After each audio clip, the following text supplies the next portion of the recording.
The PlayStation 4's share button has made it easier than it's ever been to broadcast your gameplay to the internet. Simply link your Twitch account to your PlayStation, and with the press of a few buttons, you too can start up a simple stream. Using software to stream from a PC, however, can be a bit more complicated. I decided to make the switch around a year and a half ago, and since then I've been constantly learning new tips and tricks to improve my knowledge of OBS, hardware, and some audio solutions. I often get asked to help other people with issues they have regarding OBS and individual setups, so now I'd like to share what I've learned with everyone with a multi-part series on everything you need to know about OBS and streaming. This video will be part 1, the basics. All the equipment you will need, and just the basic steps to get everything set up, including the hardware, properly connecting your PlayStation capture device and audio, and in the software, creating scenes and sources. Before we get any of our hardware set up, let's make sure that we have the software in place. OBS Studio is a free streaming software that can be found at obsproject.com. You may also want to look into Streamlabs OBS, a sister version of this software that essentially adds things like overlays, live animations, and chat integration, all within the same app. This version of OBS can be more taxing on your PC's hardware and is a bit different in its layout. In this video, I will just be showing you OBS Studio, and if you feel like upgrading in the future, this should give you a good idea of the layout and how things work. The next software essential is Elgato's Game Capture HD and Sound Capture. These can be found on the Elgato website in the download section. Both software apps are required to set up and configure the audio and video feed from your Elgato. So let's move on to hardware. Here's what you'll need. On the subject of PCs, this really deserves a whole video on its own, so look for another guide coming soon on recommended specs for a new computer. For now, we'll assume you already have a PC ready to go.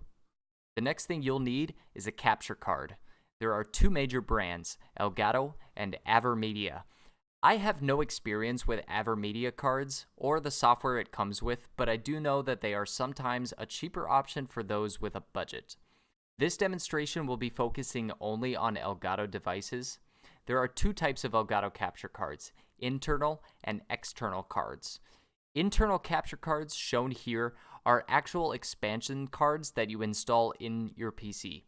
They do have the advantage of low latency, more on that later, and built-in recording, but are a semi-permanent feature inside your PC. External cards, shown here, you've probably seen before. They can be conveniently taken anywhere you want to bring them, or simply moved to another PC. For this reason, I recommend an external device unless you already have the internal one. The Elgato HD60 and HD60S are basically the same price, so I recommend the HD60S. You'll also need some sort of external microphone. Be sure to pick one that has USB, because you don't want to get into the whole mess of analog and mixing boards and all of that. USB microphones are much simpler, just plug and play. Some recommended examples of this are Blue mics. The Yeti has amazing quality but is quite expensive. The Snowball, which I am using, is a cheaper option with decent sound quality and multiple different sensitivities depending on how far away from the mic you want to sit. This can be picked up for around $40 to $50. The next item is optional, but I found that using a mix amp for my audio setup really helped. It allows me to have all of my sound route to the same device, my headset. I still need to use an external mic, but can listen to both game audio and PC audio on the same headset. There are definitely other ways to set up your audio, so this option is not necessary, but more of a luxury. Another optional item is, of course, a camera. A simple webcam will work just fine. I personally use a Logitech C270, and it only cost me around $20. It's 720p at 30 FPS, but it does the job just fine. If you want a higher quality webcam, Logitech makes other high-end products that can output 1080p 60 FPS, but they can be pricey. The real quality freaks could connect a DSLR camera with an Elgato Cam Link, but now we're really talking big money. So we'll assume that you just have a webcam. Now it's time to connect everything together. Because audio solutions differ from setup to setup, let's begin with connecting your video output. You will need two HDMI cables, one coming from your PlayStation and connecting to the input on the back of your Elgato, shown here. The other HDMI cable will connect from the output to the display of your choice. There is a USB port on this side of the Elgato, which you will connect to your computer. This is how the signal will be sent to your PC. If you have an internal capture card, you don't need to worry about this. Just connect your HDMI cables. Once everything is connected, you will now need to disable the copyright protection feature built into the HDMI technology. Go into your PlayStation settings menu, find the General Settings tab, and uncheck the box that says Enable HDCP. When this feature is enabled, it blocks third-party devices to prevent pirating, so some apps will be disabled when this box is unchecked, including any kind of video streaming services such as Twitch and YouTube, and music services like Spotify. Alright everyone, for the next few sections here, as you can tell, I'm going to be using a different microphone. I'm actually using my headset now because this frees my hands up, makes things a lot easier. But the rest of this part is basically just going to be a live commentary because it's much easier to show you guys this stuff in real time. So what I've got open here is Elgato's Game Capture HD. So this is the software that you need to download from Elgato's website in order to configure your Elgato and have the video feed show up on your computer. So it's going to come with these two apps right here. The window that you see right here is Game Capture HD. Sound Capture needs to be installed on your computer, so do not delete this, but just keep it on there and you don't have to keep it open. Double clicking on Game Capture HD is going to pull up this window. Now you may not see this video feed back here right away. In order to get everything set up, what we're going to be clicking on here is in the top right corner, we have this little gear wheel right here for the settings on our Elgato. So we're going to click on here, and this pulls up a new menu where we only need to worry about the options here in this first tab. There's 4 other tabs here if you want to do some tweaking, but you can absolutely leave everything else here completely default, so ignore this stuff. Make sure that the input device here matches whatever console that you have. This is not actually that big of a deal because I've had it listed as Xbox One here, but it really doesn't change anything, but I think it's still proper to switch it to the device that you're streaming off of. Video input will automatically detect HDMI, so that's going to gray out and we don't need to change this. However, audio input is going to be different depending on what you have hooked up. So if you have a cable connected to that 3.5 millimeter aux cord jack that is in the back of your Elgato, if that is where you want your audio to be sent, then you need to change this to analog audio. If you leave it on HDMI audio, it's going to assume that you're putting sound through to the monitor. If you use a chat link, then you want to use analog audio. If you do not, then you want to use HDMI audio. The color range, you'll want to leave this on standard. If you switch it to expanded, I wonder if it'll apply it right now. Oh, it will. As you can see, it just kind of flattens everything out. This is if you want to do color correction later in OBS. Since we don't really need to do that, and it's totally not necessary, we can leave it on standard. As you see, things become a lot more colorful. These next 3 options right here, the profile allows 60 FPS and best, we want to maximize the quality here. So we're going to do HD 1080, allow 60 FPS, and take this quality slider all the way up to best. The reason that we want to do this is because we want to have all of the quality maximized here and in the next couple of steps in OBS so that you get the best possible quality you can before you step down. The only time that we want to actually reduce the quality is when we're actually uploading to Twitch. Everything else should be in full 1080p. You can leave cropping at none and the next 2 boxes unchecked. We don't need to mess with that. So once you've got everything set up here, click OK to apply everything and you can close out of this window. This is basically all that we need to do here in Elgato's Game Capture. Right now we can close out and go over to OBS, but real quick I just want to mention that if you do use one of the external Elgatos, they do actually have a recording function on them. So they will actually record something like 45 minutes to an hour of gameplay. As you can see, I've had mine connected for about 6 minutes.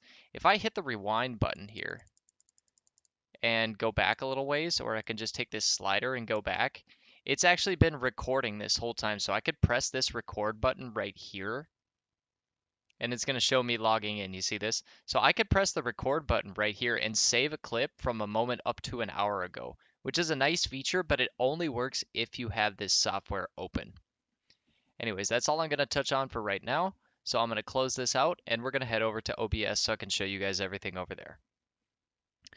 All right, guys, so here we have it, OBS. First off, if you want to switch from the default to dark mode, that is in the settings menu right here. So if you click on this, it's on the very first page here, the theme right here. You can switch from default to dark. I find this a lot easier on the eyes, so if you guys want to switch, that's how you do it. Now, first off, you guys are going to be looking at a blank slate right here. I've already created a few scenes, but I'm going to show you guys how to start from scratch. So first off, having multiple different scenes is very nice. It can allow you to do things like have one scene set up with your elgato and facecam and overlay and everything that you're probably normally going to be using, and then have another one where it's your desktop or maybe a full screen cam or some kind of like starting soon image or stream has ended image, something for when you want to take a break so you can easily click between different layouts. So to create a new scene, this is the first thing you'll need to do. Click on the plus sign down here. And I can't stress this enough, guys. You should make very clear and straight to the point names for everything so that you don't get things mixed up. It's going to make your life a lot easier. So I'm going to name this one example because I'm showing you guys how to do this, but I suggest making names like this: Elgato with overlay, PC screen capture with overlay, full screen cam. Don't get yourselves mixed up. And I'm going to remind you of this later. All right, guys. Well, the first thing that we need to get up here in the background is, of course, the feed from our Elgato. So in the Sources tab right here, we want to click on the plus sign. And what we're looking for in here is Video Capture Device. So when we click on this, you're going to create a new one and please rename it. Like I said, you want to create relevant names for everything. So in here, you're going to type Elgato. Now, I already have it in a list right here, so I'm just going to pull it out of here. But when you first load this up or when you create a new one, it's going to pull up a window like this. Just make sure that you change the device to the Elgato and not something else like your webcam or whatever kind of video device that you might have connected to your computer. You don't need to mess with any of these options right here, so you can just leave this on device default. You don't have to mess with configure video or any of these other options right here. It should already be set up and ready to go because we did this back in Game Capture HD before we came over to OBS. Now, it may not completely fill the screen here, and if it does not, what you're going to want to do is go over into the settings menu right here, and we're going to click on the video tab. Make sure that the base resolution and output resolution are both Full HD 1920 by 1080. Now, the reason that we want to do this is we want to make it so that if you ever feel like recording in full 1080p quality, or perhaps you have things like your overlays and other sources that you're going to be adding on to your scene in 1080p size, you want that to all just be very easy and in full resolution. We can step down the quality later, but as I was explaining earlier in Game Capture HD, let's leave everything at full 1080p maximum quality before we do any kind of stepping down. Now, while we're in this page right here, there are options here for the downscale filter. Now, the reason that you may want to change this is because the sharper the scaling, the cleaner the image, but it is a little bit more taxing on your hardware. So if you are working with lower end hardware, you may want to consider using the bicubic or bilinear downscale filters. It's going to make it easier on your CPU to scan the scene and do it faster so that it can output 720p on lower end hardware. But if you're a quality freak like me, and I recommend that everybody who basically can leave this on Lanczos, the sharpen scaling 32 samples, because it looks the cleanest. This is also where you can change your FPS. If you're streaming a first-person shooter, I always recommend that you do 60 FPS, but if your PC cannot handle it, or if you're playing something like a story mode game that only runs at 30 FPS, then you can go in this drop-down menu and change it to 30 if you want to. I wouldn't bother messing with any of these other in-between numbers, just 30 or 60. So we have our elgato up in the background. That's kind of the important part. The next thing that we might want to add is our microphone. They need the ability to hear you. Now there's two ways that you can do this. If you just have a headset on, for example, when I'm using my mix amp, the PC will detect my headset. So I could set it up that this default mic/auxiliary be the headset that I'm using, or I could connect an external one. First off, I'm going to show you how to connect an external microphone. So we're going to click in the sources on the plus sign right here, and instead of video capture device, this time we're going to be looking for audio input capture. This is where your microphones are going to come up. Again, make a relevant name for it. I'm going to be adding my blue snowball mic. So I'm going to click on that from my list. You can create a new one and add it, and it's just going to pull up a menu like before where it asks you to choose a device. So we're going to find the microphone of choice in here, and I have to go connect my snowball because it's not connected. We'll be right back. Okay, and we're back. This time I actually connected my microphone. So I'm going to come in the menu here and I'm going to click on blue snowball right there. Click OK, and that is essentially all that you have to do. So now you can see my snowball bouncing around in the mixer. So for right now, I don't actually want to be using my blue snowball, so I'm just going to go over the mixer here, click on here and mute that source. And now I'm going to show you how you can change the mic/auxiliary to register a headset. Now there's two ways you can do it. You can either just click on the gear settings right here and go to properties and change it right here, or you can go in the settings menu here under the audio section and change the default one right here. I think it's obviously a lot easier if you just click on the gear wheel, click on properties, and just change the drop-down menu to be your headset. So I'm using my HyperX headset. All right, the next thing is optional, but a lot of you guys are going to want to use a face cam. So to add a face cam, we're going to go into the sources, click on plus right here, and again, look for a video capture device.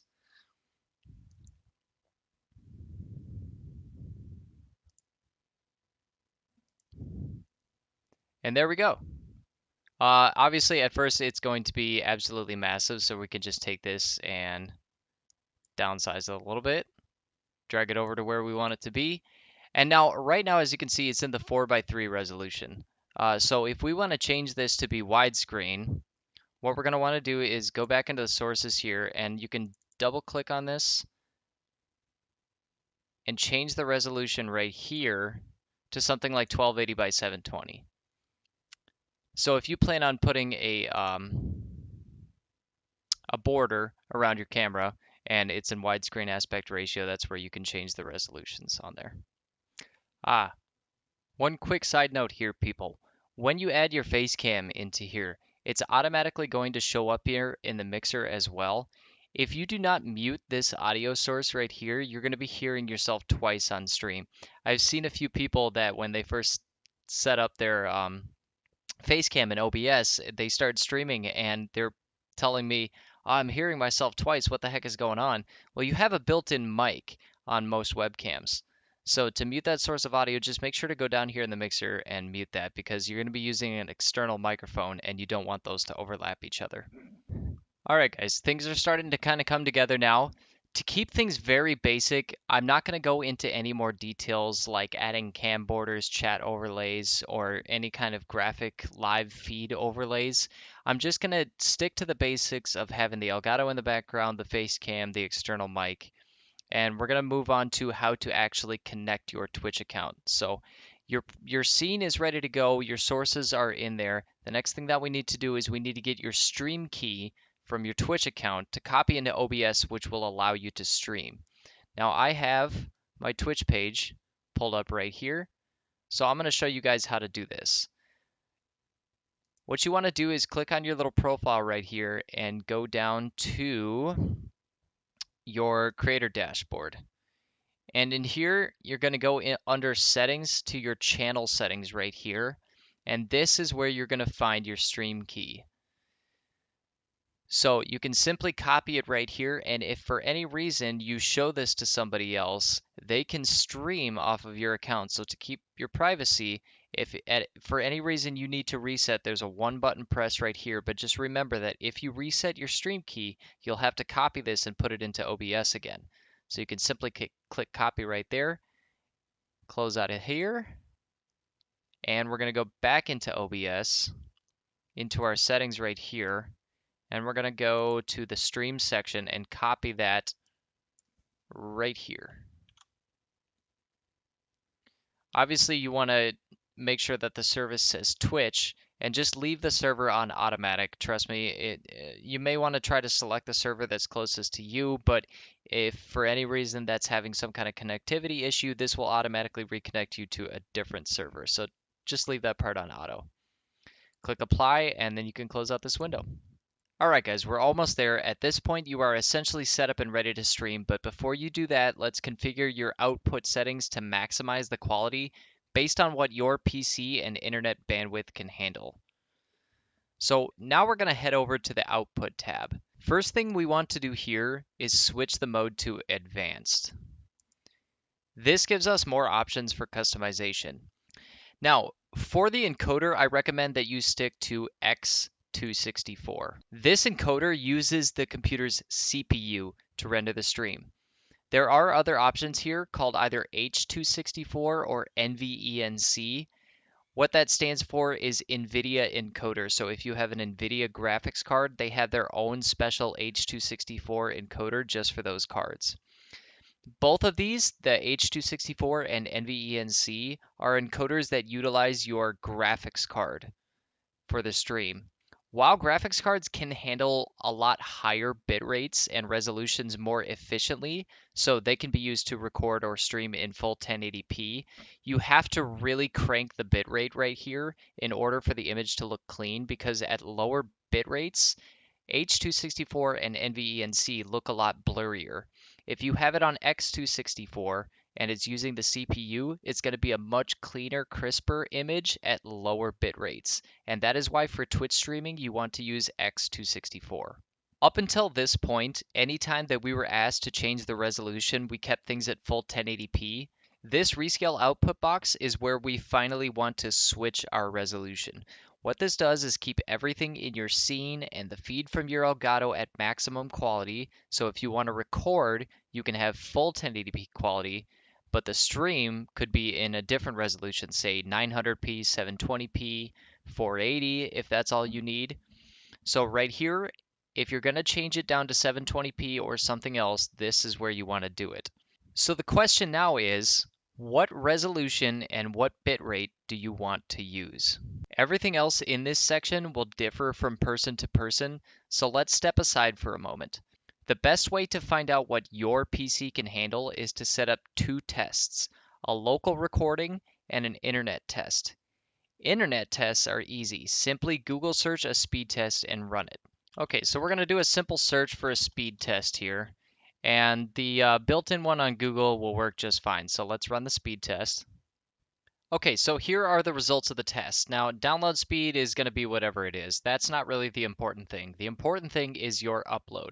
Now, if you have something like 8 to 10 or more upload, or if you have that wonderful 1 gig both ways internet because of wonderful Google Fiber, please bring Google Fiber to my area, then you don't have anything to worry about. Twitch's maximum upload speed is 6 megabits per second.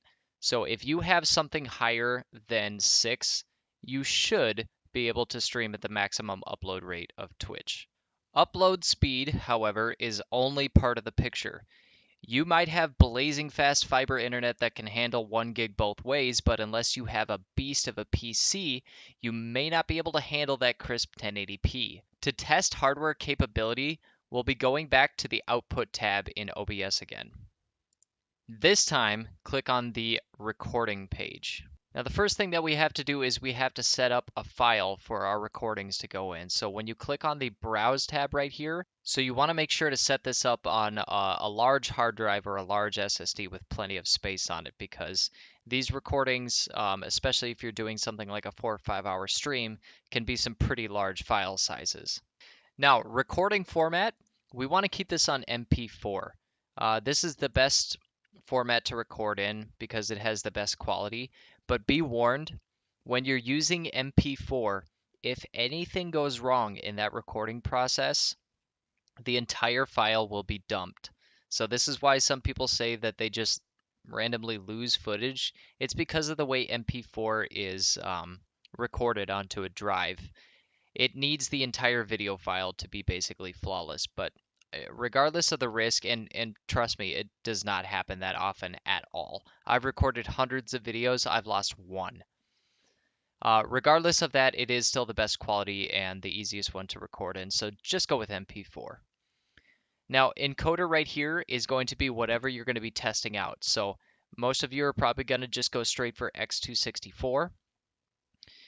Now we want to click on the box that says Rescale Output because we're running a test here. So I always suggest that people start out with 720p at first and work their way up from there. So let's click on 720p.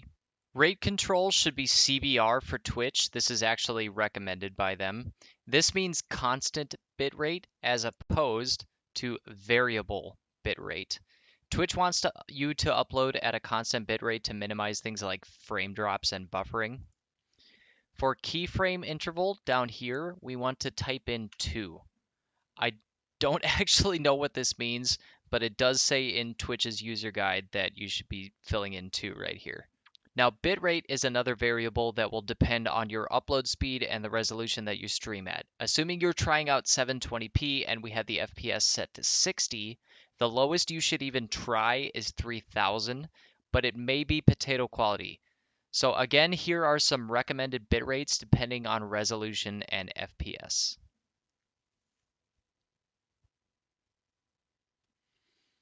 There is one more variable outside of bitrate and resolution, and that's the CPU usage preset. This is a setting that essentially tells the CPU how quickly to scan each frame before it moves on to the next. So the slower the setting, the better the quality of video. Bitrate is still the ultimate cap for this, but slowing down the CPU preset can make lower bitrate and resolutions look as clean as they possibly can before uploading. I do not recommend that anyone even attempt to use slow or medium. Presets like medium, slow, and slower are for some serious rendering machines, so unless you're working with something like a Threadripper or like one of the Intel Xeon W processors that have like 16, 18 cores in them, the lowest that you should really try realistically is fast. I recommend very fast or faster, as I think they are the best balance between quality and ease of use on your hardware. For this test, I'm going to recommend that you guys start out on very fast, and then we can work our way up from there until you see any kind of dropped frames. Profile here is another option that we're going to want to change. Twitch says that you should use baseline, but I think main actually looks a little bit better. So this is typically what I use, but I believe that baseline will be a little bit easier on your hardware too. So if you're working with something like a quad-core CPU, maybe try baseline, but the option is up to you. Okay, these are all the settings that we need to run our first test. So we can click apply here and we can close out of this window. All right, guys, so now it's time to set up our local recording to run our first test. So what I've got going on here is in the background, I've got just a bot match set up with no time limit in Call of Duty Black Ops 4. So these bots are just going to endlessly run around shooting each other, and it's important that you have some kind of a scene going on in the background where things are actually moving around, because if you just have the same still image, it's not going to be actually testing the hardware at all. So while these bots run around infinitely, I'm going to start my recording right here. And you want to let this run for at least 30 seconds to a minute to get an idea of how this is going to affect your hardware. Now, how we can tell if this is a good or bad test or if we need to change our resolution is right down here, we're going to look at our CPU usage. 20 to 30% is pretty good. If you're seeing something like 15% right here, you definitely got a lot of wiggle room. What you don't want to see is something like 50% to 100%. Anywhere in that range, and you're probably going to be dealing with some choppiness and dropped frames. Now, this is not the only way to tell how this is affecting your hardware here too. We can also click on View right up here and pull up the stats window. And this is going to pull up a window that looks like this. So it's going to tell you your frames missed due to rendering lag. By rendering lag, what they mean is the CPU. So if you're getting any frames missed due to rendering lag right here, you're doing too much work on the CPU. Encoding lag is pretty much the same thing. So you should see about the same numbers between these two windows. If your internet connection is not up to par, even though we're not streaming to the internet right here, it's going to show you a drop frames counter right here, and that's going to tell you whether it's internet down here or whether it's the hardware that's not capable of running the test right here. So when you're actually streaming, if you see any drop frames right here, you know it's internet. All right, guys, just as an example, now what I'm going to do is I'm going to do way too much for my computer to handle. So if I unclick this rescale output box, now it's going to be doing 1080p 60 FPS, and I'm going to do something like 10,000 bit rate. So if you actually want to record locally in full 1080p quality, this is one of the recommended bit rates for full 1080p. And I'm even going to put it down to something like faster because I know that this is too much for my PC to handle. So if I hit apply here and I go back here and start the recording, it's probably going to be lag city. So let's see what this does. And as you can see, it's immediately pegging my CPU at something like 70%. So if I pull up the view and stats window right here, now we're seeing a bunch of dropped frames right here. We're seeing the FPS drop down. It's trying to find some way to compensate because it knows that it's too much for the hardware. So if you're seeing these yellow numbers right here and oh yeah, now it's turning red, that's how you know it's way too much for your computer to handle and you need to step things down a little bit. All right, guys, so in my made-up example, I've run a few tests, I've seen the highs, I've seen the lows, and I know what my computer can handle. So the final result that I came out with is 1280 by 720 resolution, 5000 bit rate, and on the faster CPU usage preset. This, if you guys can handle this on your computer, I can promise you is going to be a pretty darn clean looking stream at 60 FPS. So if you just want to if there's anything that you want to take from here and you know that you've got like a 6 or 8 core CPU that can handle it, these are some pretty good settings to stream at, and it's going to look like a very good quality stream on Twitch. So now we know that from our local recordings, these are the settings that we want to use. So we want to go over to the streaming tab and we want to basically copy everything that we've got in that page over to this one. So I decided upon 5000.